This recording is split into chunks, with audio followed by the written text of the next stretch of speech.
welcome to Global Value. Today we're performing a fundamental stock analysis of Electronic Arts Inc., ticker symbol EA. We're looking at EA today because the company just hit its 52-week lows. Currently the business is trading for $109.21 per share. Over the last year, their stock price is down 12%. Over the last 5 years, EA's stock price is down 3% compounded annually, down about 12.5% overall. Over 10 years, this is a totally different story for EA. They're compounding their stock price at a rate of 20.5% annually. However, those were coming off of the company's lows after the global financial crisis. Going back prior to the global financial crisis, over the last 18 years, EA's stock price is only compounding at a rate of 3%. So their stock price is only up 73% during this time frame. Although again, the company is up nearly 10 times from their lows in July of 2012. Keep in mind that EA also pays out a small dividend yield. Right now they have a dividend of 0.7%. So while that is below the dividend yield that you'd be receiving from an S&P 500 ETF currently, that dividend yield would be in addition to these compounded annual returns. As mentioned, Electronic Arts is trading at about its 52-week lows. This is down more than $30 from their 52-week high. EA currently doesn't have a lot of short interest around their business, but they're a large business. They have a $30.3 billion market cap. For more background about the company, EA is one of the world's largest third-party video game publishers and has transitioned from a console-based video game publisher to one of the largest publishers on consoles, PCs, and mobile. The firm owns a number of large franchises, including Madden, FIFA, Battlefield, Apex Legends, Mass Effect, Dragon's Age, and Need for Speed. The company licenses its games to third parties to distribute and host. It markets and sells its games and services through digital distribution and retail channels, as well as directly to mass market retailers, specialty stores, and distribution arrangements. Electronic Arts Inc. was incorporated in 1982 and is headquartered in Redwood City, California. So for our fundamental analysis today, we're performing the Select 6 analysis, taking a checklist style approach of 6 standard financial metrics, come to a holistic and beginning understanding of EA based off of their business fundamentals. This analysis is still an evolving process, so it will continue to improve and get better over time. It's also a work in progress, and it serves as an opportunity to learn in public. So with that said, let's get right into today's analysis. Starting things off with metric number 1, we want their average return on capital over the last 5 years to be above 14%. And there are 2 key reasons for this. The first is that over the long run, over the course of decades, a stock is likely to return approximately what its underlying business returns, and these business returns are going to be captured here by return on capital. The second is that the average publicly listed business earns about a 7% return on capital. So by looking for a benchmark here of 14% or higher, we can potentially build in some margin of safety for ourselves based off the overall quality of the business being about twice as good as average. So EA's return on capital has been declining over this time frame. Even with that, they've earned above average returns on capital in all 5 of these years. Their lowest returns on capital were about 10.5% coming in their fiscal 2021, and averaged out over this time frame, EA is earning about a 16% average return on capital. So that's coming in just a couple of percentage points above that 14%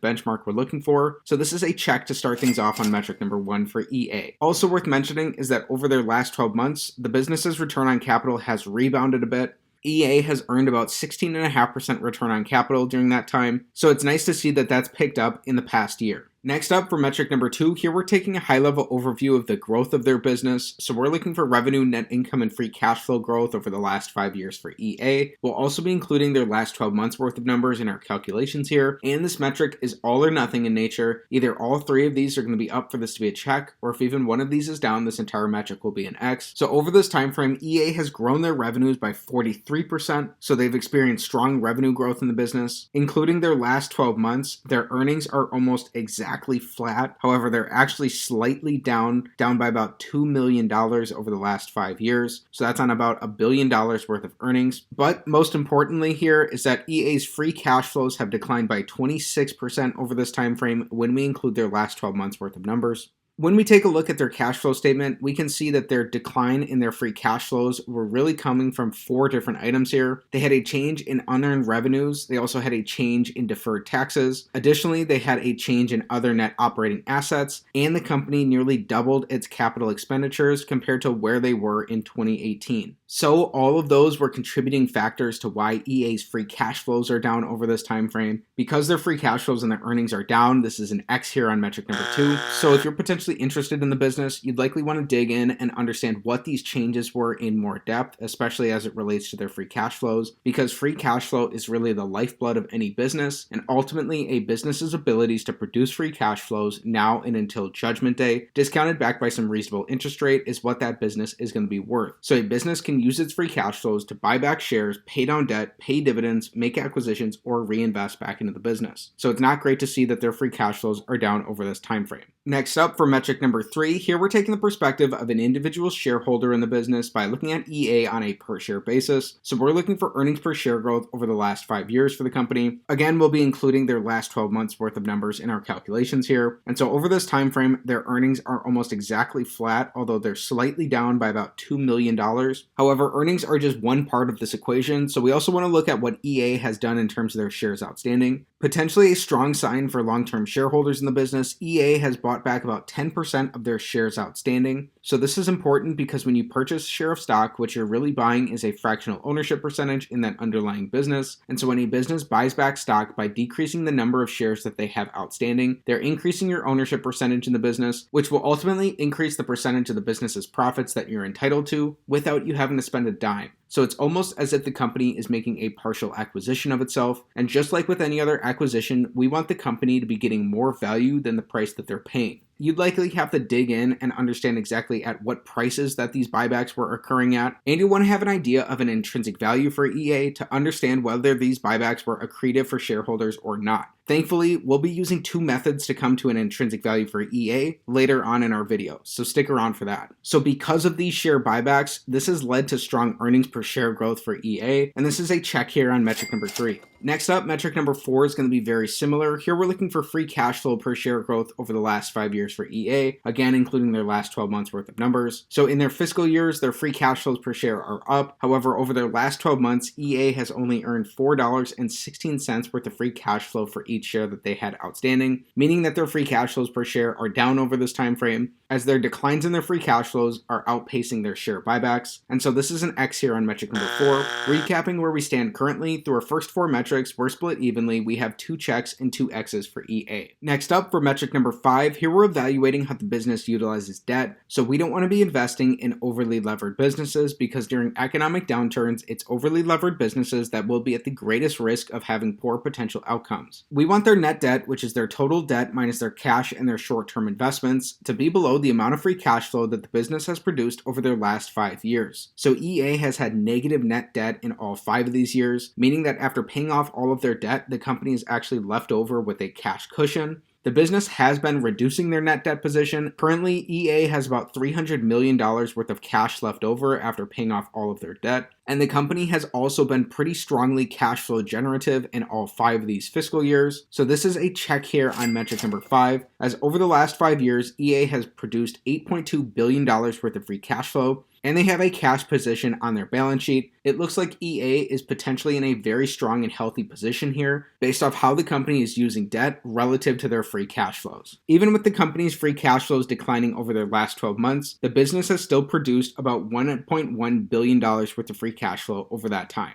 Then our 6th and final metric, the big metric of them all, we want their average free cash flow to their total enterprise value to give us a yield that's above 5%. If this is the case, this may potentially offer us a reasonable starting point for an intrinsic value of EA, and it may offer a slight risk premium to the yield of the 10-year treasury. So we're using their total enterprise value because it takes into account both their market cap and their net debt position, and it's going to give us a perspective of the business that's more similar to as if EA were a private company. Currently, EA has just under a $30 billion total enterprise value. We learned over their last 5 years that the company has produced $8.2 billion worth of free cash flow, meaning that in an average year, EA earns about $1.6 billion worth of free cash flow. So when we divide their $1.6 billion of their average free cash flow by their $30 billion total enterprise value, that gives us about a 5.4% average free cash flow to enterprise value yield for the business. So that's coming in slightly above that 5% risk premium we'd ideally be seeking. And this means that there's potentially a slight risk premium here in comparison to the yield of the 10-year treasury based off of EA's historical free cash flows. So this is a check on metric number 6. So it does look like EA EA is potentially attractive based off their average free cash flows. We can potentially do a little better than this, coming to a more solid number for a potential intrinsic value for EA, which we're going to cover in just a little bit. Also worth being aware of is that because the company's cash flows are down over their last 12 months, again, EA has produced $1.1 billion worth of free cash flow over that time. Their current free cash flow to enterprise value yield, when we divide their $1.1 billion of their last 12 months of free cash flow by their $30 billion total enterprise value, only comes in at about 3.8%. So that's slightly below the yield of the 10-year treasury, and that's also below that risk premium as well. So we are split evenly here on an average and a current basis of their free cash flows for EA.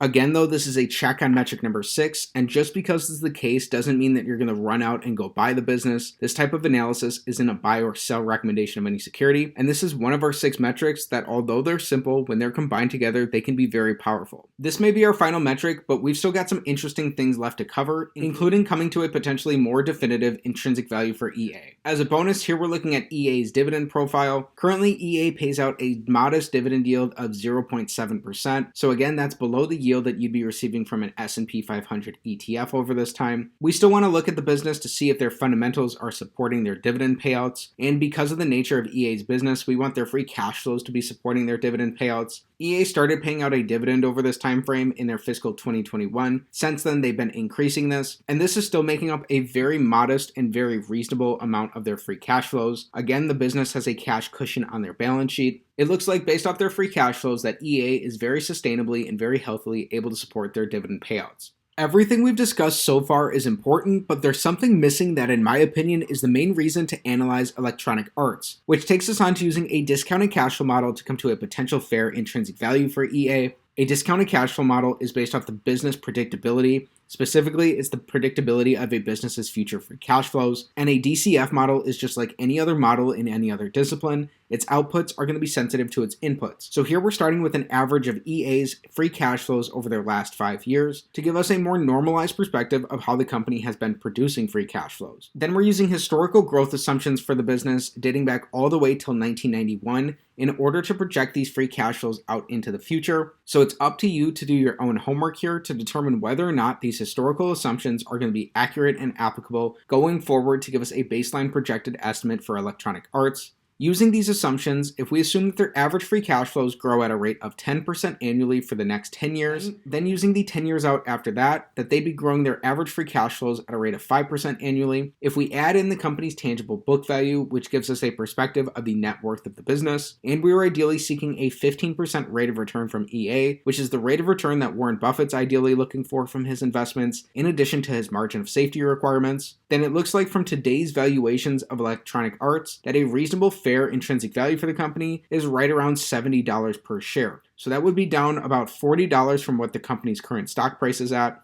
and it would look like the company would be trending toward being more overly valued rather than being fairly valued. Keep in mind that their slight dividend yield would be included in this 15% rate of return, so we would not be doubly counting dividends, and that EA has tended to be a somewhat predictable business in terms of its free cash flows in the past, but that's not necessarily a guarantee for the company going forward into the future. Please be mindful of the fact that this type of analysis is not financial advice, it's not a buy or sell recommendation of any security, and before considering any potential investment decision, please consult with the properly licensed and registered legal and financial professionals. So in just a minute, we'll talk about our summary for EA, but we have to address something first. What are some of the qualitative aspects of this business? Starting off with some of the key points around a potential long thesis for the company. Number 1, EA's new development engines, EA Sports Ignite and Frostbite 3, are driving down the costs of building high-quality games. Number 2, EA is expanding into new segments, such as online and mobile gaming, which could lead to healthy revenue growth. And number 3, EA dominates the sports genre of the gaming industry, accounting for nearly 50% of sports game sales. Then for some of the key points around a potential short thesis of the business. Number 1, EA competes with larger first-party video game publishers such as Nintendo, Sony, and Microsoft, which have greater resources and an institutional advantage in developing games for their own gaming consoles. Number 2, the casual gamer demographic has been a major contributor to recent growth of the video game market. Despite recent investments, EA has traditionally been weak in the casual gaming segment.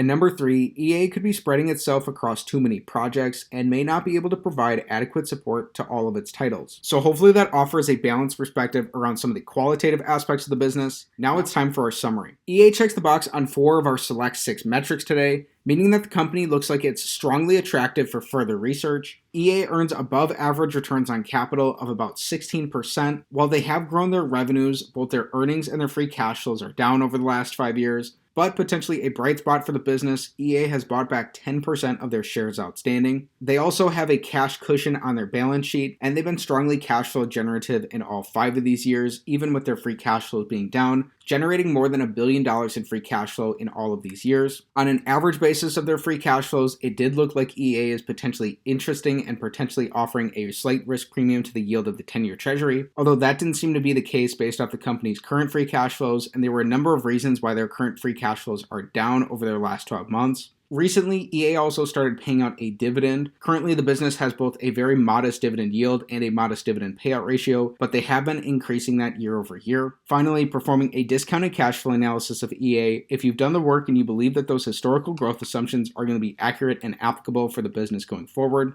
then it looks like a reasonable, fair intrinsic value for EA based off today's valuations of the business is right around $70 per share. And the last time that the business traded near that price was all the way back in May of 2016. So if this is the case for you, you just want to be patient as you dig in and learn more about the business. It's worth reiterating that this type of analysis is not financial advice, it's not a buy or sell recommendation of any security, and before considering any potential investment decision, please consult with your financial advisor. This analysis instead serves as a beginning and holistic understanding to help you determine whether it's worth your time and energy to dig in and learn more about EA. One resource that will definitely help you stay up to speed with what's going on in the market and help you learn more about the business is Seeking Alpha. Checking out Seeking Alpha directly supports the channel as I'm part of their affiliate program. So most of you probably know Seeking Alpha as a source of community written articles on different stocks. But over the past little while, they've actually become a lot more than that with their new offering, which is Seeking Alpha Premium. Premium has a number of different features where you can track buy, hold, and sell ratings on your favorite stocks. These ratings are from the Seeking Alpha community, Wall Street analysts, and Seeking Alpha's algorithm. You can see earnings call transcripts, investor presentations, SEC filings, and press releases all in one place. You can add your own margin of safety targets and get alerts for when your favorite stocks hit that level. You can get unlimited access to Seeking Alpha articles, and you can tailor your reading experience based on the type of investor you are. You can get 10 years of financial data on any stock to help you with your analysis. You can also import your portfolio into your Seeking Alpha dashboard to make researching easier. And if that didn't convince you, the best thing is that an annual plan is only $119. That's just 33 cents per day through my referral link down in the description below. Normally premium is $239, but if you use my link, it's 50% off. So check it out if you're interested.